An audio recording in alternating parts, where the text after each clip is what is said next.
It is time to start the season. There is always, this week, there's so much going on. The Chiefs have cut to a 53-man roster. They also have established their practice squad. So has the rest of the league. There's anticipation, but there's also some bewilderment. What it is, we will present to you on this Defending the Kingdom, the 66th team of the franchise for now. And it's all brought to you by Ticketmaster, your best friend in one of the great home schedules, probably the greatest in our franchise's history. Holthus keeps it on an RPO at the 5, gets a lead block, he goes into the end zone near side, touchdown, Kansas City! Hi everyone, I'm Mitch Holthus, voice of the Chiefs, along with senior team reporter, the ever-popular Matt McMullen. But here we are. We've you and I set really from mid-March, when it's the New Year's Day of National Football League, from the frenzy of free agency till now. What's the roster going to look like? And there's always a level of excitement. Like, I'm feeling some excitement now, some sadness of guys that got cut and we don't have, but there's an excitement of, like, for the most part, this is what we've got. Let's go. I think when it really hit me is when I realized that we'll be flying to Brazil a week from yesterday. We'll be in Brazil a week from today. And thinking about this week almost as a game week, because we play on next Friday, you know, like next week will be super weird. We're going to have like 2 days in the office and then we leave. So it kind of feels like it's a game week right now, which is strange. I started some of my Charger game prep earlier today. And it's just funny because we talk about, you know, the offseason training program and building toward the season for months and months. And then it's here. And now it's time to finally go. And I'm fired up about it. We can talk all about the roster. But you're saying less than a week from today, we'll be in Brazil readying for week one. Yeah. I got to go to the restroom. Hang on Yeah, a second. you're right. Like Yeah.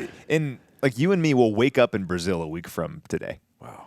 It's nuts, isn't it? Now my stomach's churning. I had a question, too. How many episodes of Landman are you going to watch on the flight down? I might. So I'm halfway through it. It's fascinating, by the way, and really well done. Billy Bob Thornton.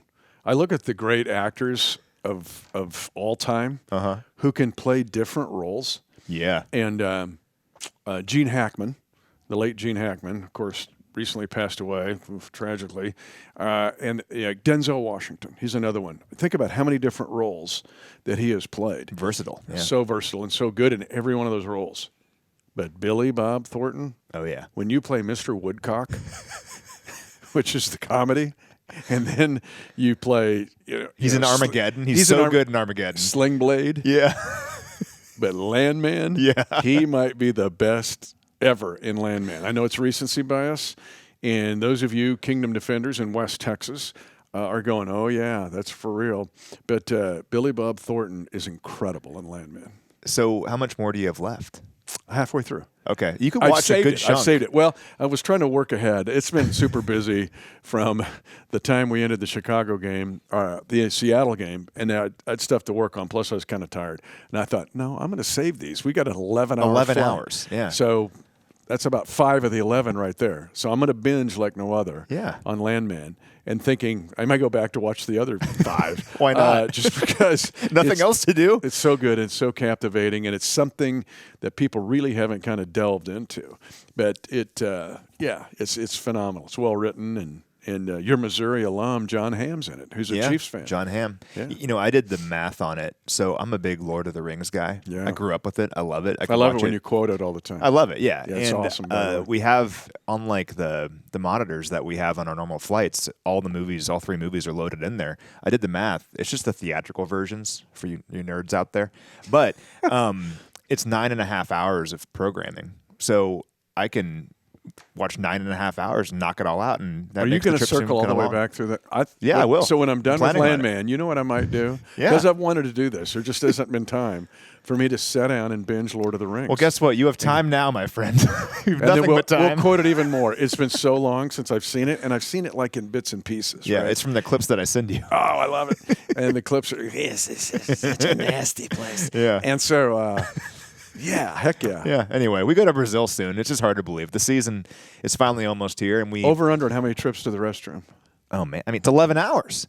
Over under and also, how many trips to the restroom? On the charter, they come down with these carts full of food and drinks because they're trying to, keep the players who are burning like 10,000 calories a day fed, but then we also get the same food and drink. So and we're not burning 10,000. No, we're not. We're just sitting there calories. watching movies and stuff. So and you I have don't know, nothing to worry about. Like 4 or 5. You're so caught. Restroom. Oh yeah, for sure. That's how I'm described. Yeah. 4 or 5 restroom trips, I think, is probably a good Feels like that. Yeah. mark. Yeah. I don't know. Yeah. Yeah, it'll be interesting. Life experience. Whew, We'll here we share go. this together. South America. You're a Yeah. South American veteran. I'll be a newbie. I mean, shoot, you've got probably all the Central American countries, haven't you? So, like, when I graduated college, my dad had always wanted to go to South America. So when I graduated college, we went on a 6-week trip to South America. So I went to Ecuador, Peru, Brazil, Argentina, and Chile. It was amazing. So awesome. And I've been to Costa Rica, too, in Central America. So And where'd your dad forget his underwear? Chile? he forgot his underwear in Atlanta. Oh, okay. So he had no underwear for this my whole dad trip thought to we, South we- America. No. So we this is a Chiefs podcast, and here we are just talking about all this stuff. But It anyway, tells you how excited we are for the season. Yeah, Actually, we are. We will have a Chargers preview Yeah. next week. Anyway, we thought we'd stay in Atlanta the night before we flew to Quito because, we didn't want to worry about a layover and missing a flight to Quito. So we stayed in Atlanta the night before we flew to Quito. And my dad thought it would be really funny if he unpacked his entire suitcase and put it in the drawers in the hotel. Like, who does that?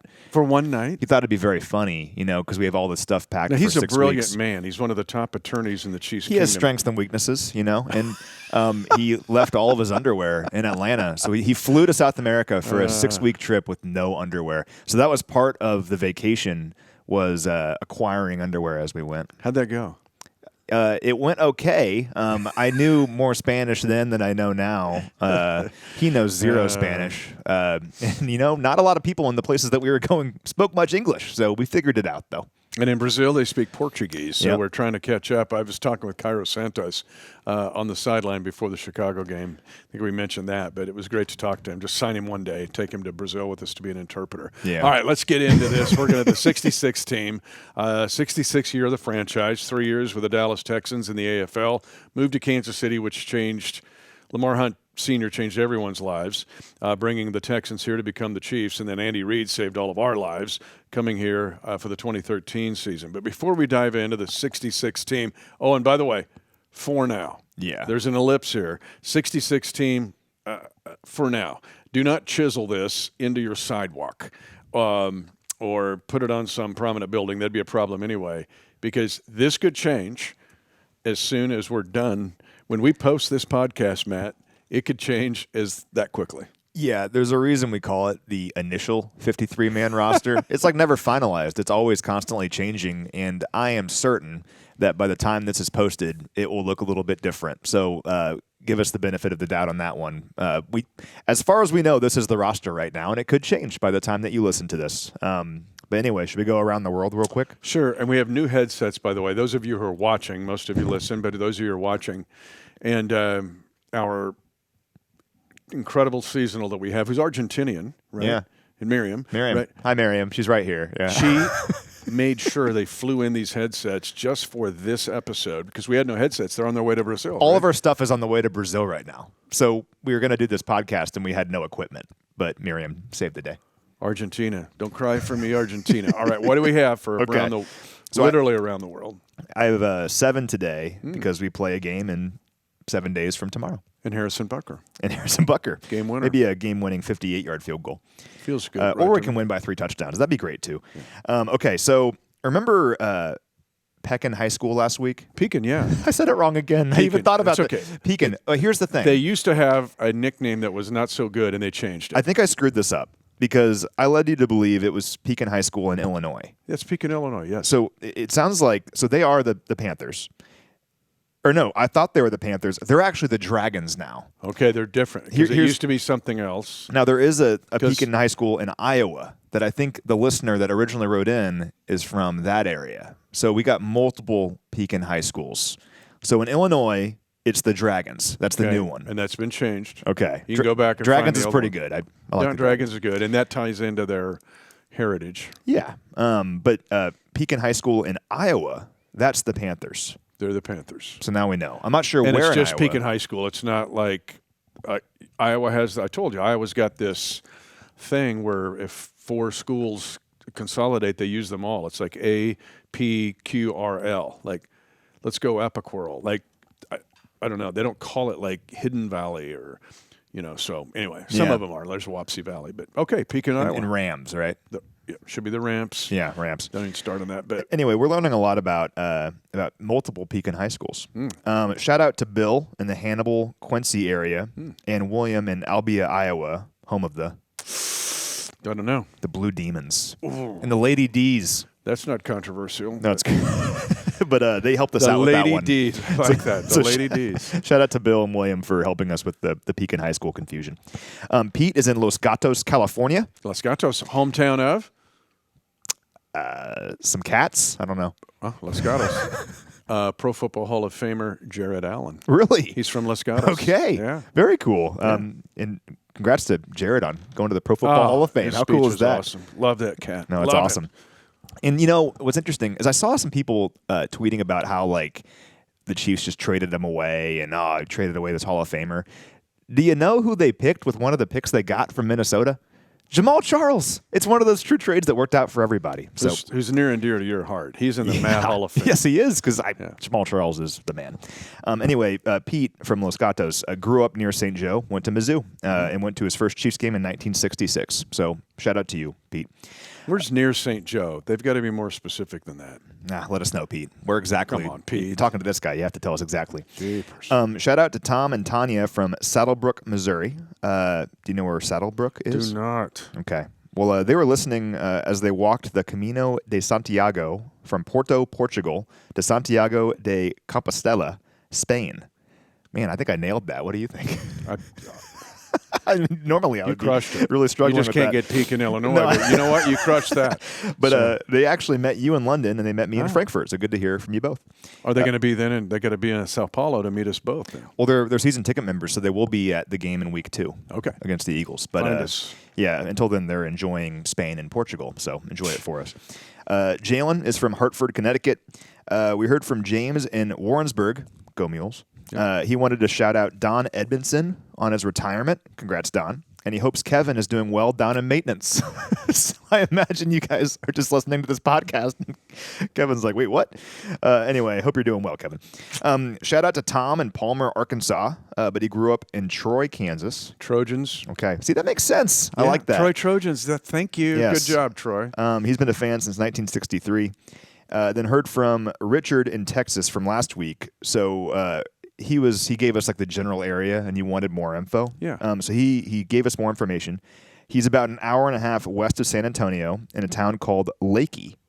Lakey, okay. Yeah, been a fan since 1994. Got to check my Dave Campbell yearbook. Probably not that far from those terrible floods. I don't. Yeah, I think in his original message he said that. Yeah. Yeah. So Kerr's. Yeah. It's brutal. Anyway. Yeah. Those families still in our thoughts and prayers. Horrible. All right, we'll jump into this. 66 team. We're only 20 minutes in here. We're 20 minutes, so we got 10 minutes to go. Okay. There is 53 players on this roster. I'll just go 2 quarterbacks, 4 running backs. Was 8 wide receivers, now 7 with the Rashid Rice suspension. This is the initial 53 thing. Yeah. 8 wide receivers, every drove off the road.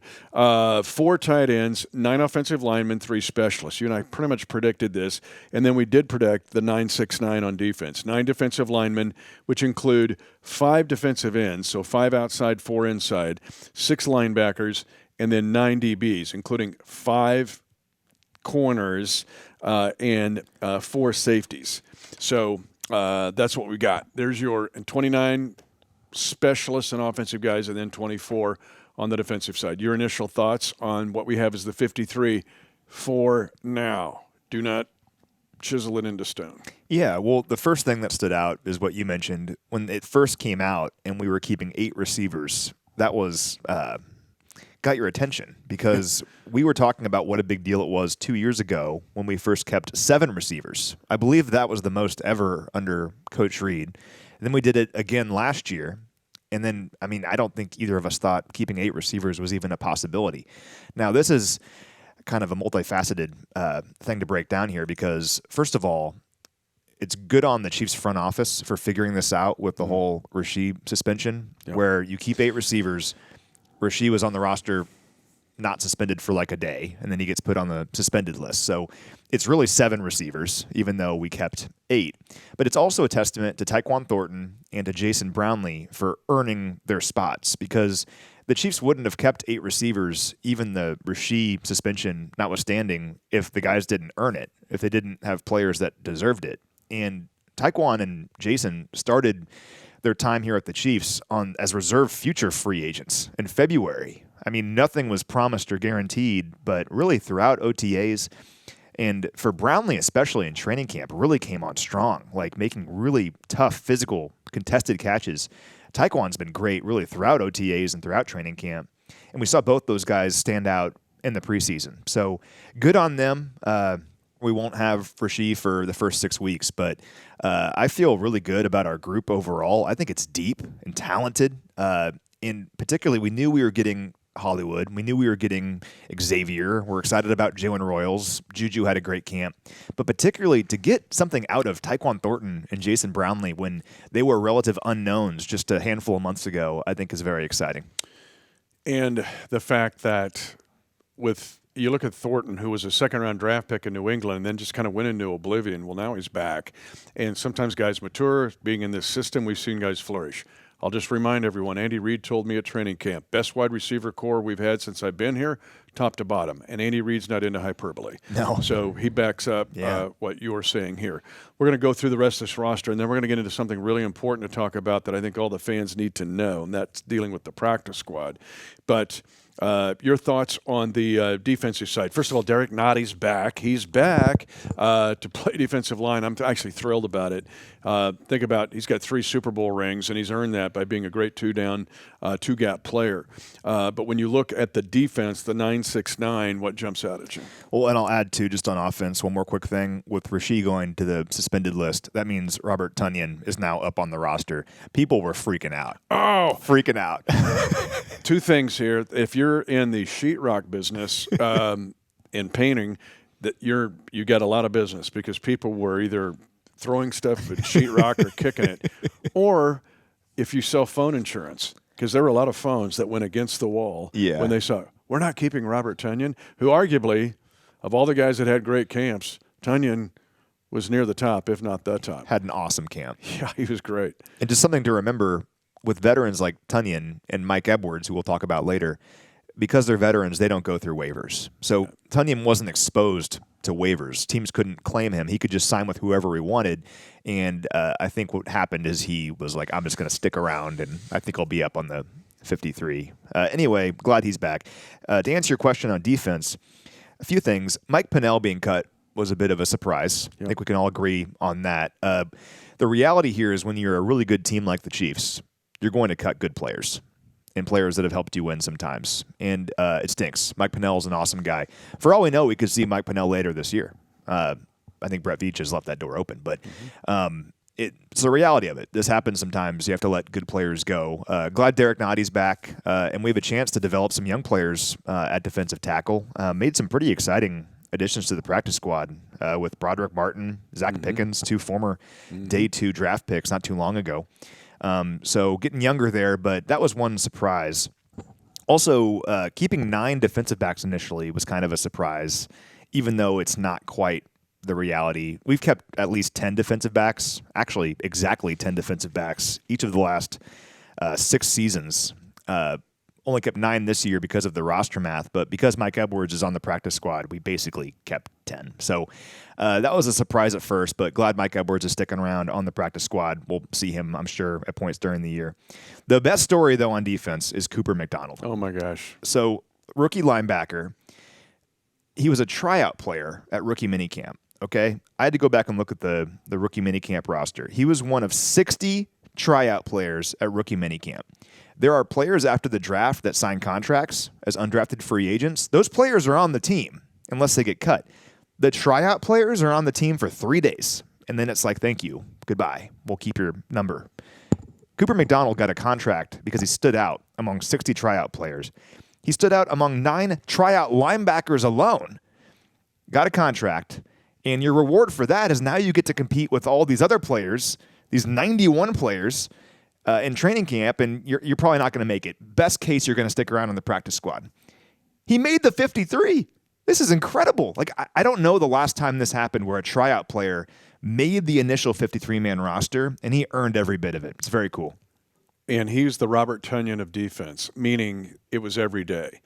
When Cooper McDonald got on the field, and we were trying to be careful not to like wax poetic about him, he was doing something every day. And then it carried over to the preseason games, much like Robert Tonyan did. And so he didn't just flash and disappear.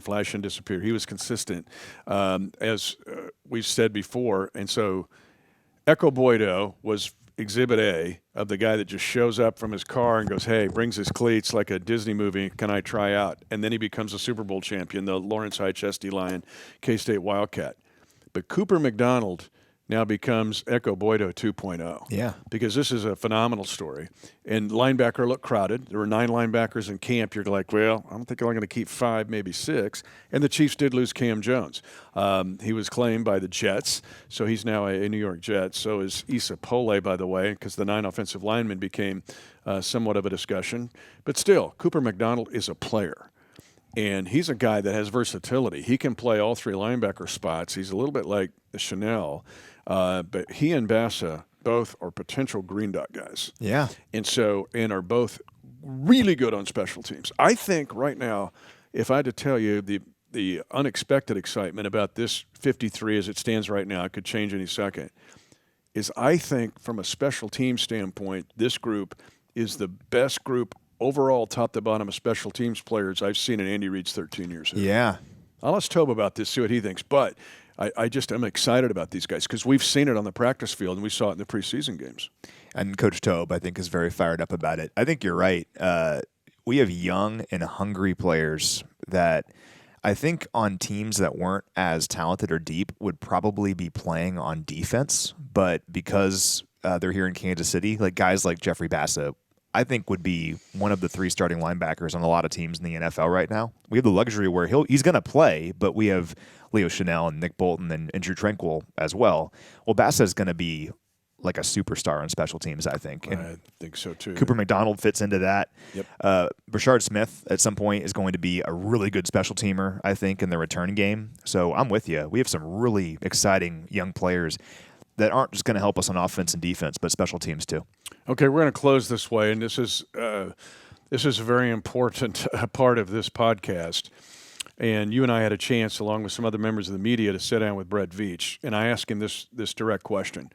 The practice squad after COVID changed, and they kept the rules, and I'm glad they did. We talk about the 53-man roster, but again, the 53-man roster is like a nucleus of an atom, and it's surrounding the 53-man roster is the 16-man practice squad, 17 if you get an international pathway player on there like we do with Chu Godric. All right, we have 17 guys that are swirling around the atom. But make the atom, swirling around the nucleus. But the practice squad has become as strategic as it is developmental, or at least, as Brett Veach said, a 30-70 split, with 70% being developmental, but 30% being strategic. And here's what I'm saying. We have 3 guys who are vested veterans that are on our practice squad. You mentioned Mike Edwards. He's been in the league since 2019. We've seen him with 3 pick sixes, the 97-yard scoop and score against the Chargers, week 18 of 23. We know what he can do. Secondly, there's Cole Christensen, sniffed out the fake punt by Buffalo a couple years ago in the divisional playoff win in Buffalo. He's on the practice squad. He's vested. He's been in the league since 2020. West Point, go Army. And then third is Tonyan. So Tonyan, who will get elevated, but Tonyan was put on practice squad initially. You can protect 4 guys on the practice squad, and you can put 6 guys on your practice squad of your 16, regardless of their service in the league.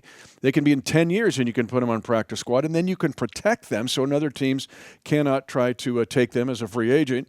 And then you got to have 10 of the 16, by rule, has to be developmental players. Basically, either a rookie or less than 9 games accrued on their resume. So the practice squad has been, and you can elevate guys off the practice squad, 3, maximum of 3. The 4th time, they got to go to the 53 or they go away.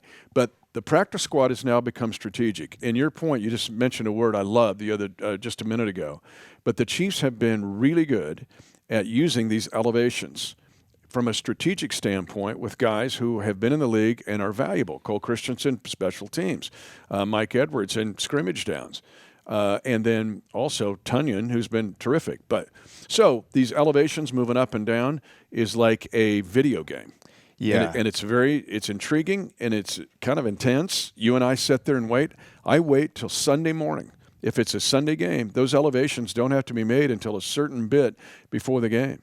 And you and I are talking, Austin Woodard, we're all talking about who's going to get elevated. And so it's a really intriguing part of the NFL now. If you're a fan, dive into the practice squad and what it means. We talked last week about how one of the good things to come out of the COVID time was this new kind of practice squad procedure, because it becomes essentially like a taxi squad. It's like almost like your AAA team in a lot of ways. It's not just a handful of developmental players, but it's still an opportunity to develop players like Brett talked about. And the standard elevation part of all of this is a big part of that, because in the past, if you wanted to sign a player from your practice squad to your active roster, you would do that.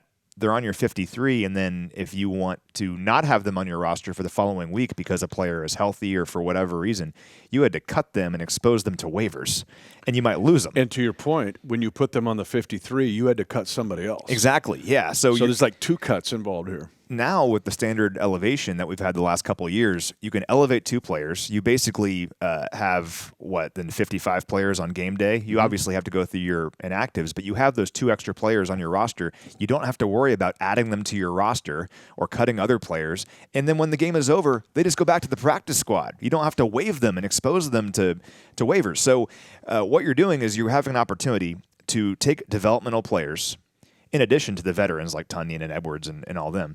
Developmental players can come up, get live reps, and then go back to the practice squad. I mean, that's incredible. You can't get live action like that in any other way. So the standard elevation process has been really great for the NFL in terms of helping teams that are in a pinch, but also just developing young players. And I'd have to go back and look through, but like players like Nico Remigio or Mike Caliendo over the years that began their career, Nazi Johnson comes to mind, began their career as practice squad guys, had a chance to come up and play a little bit, and then they become fixtures on the roster after a couple years. I mean, that's development.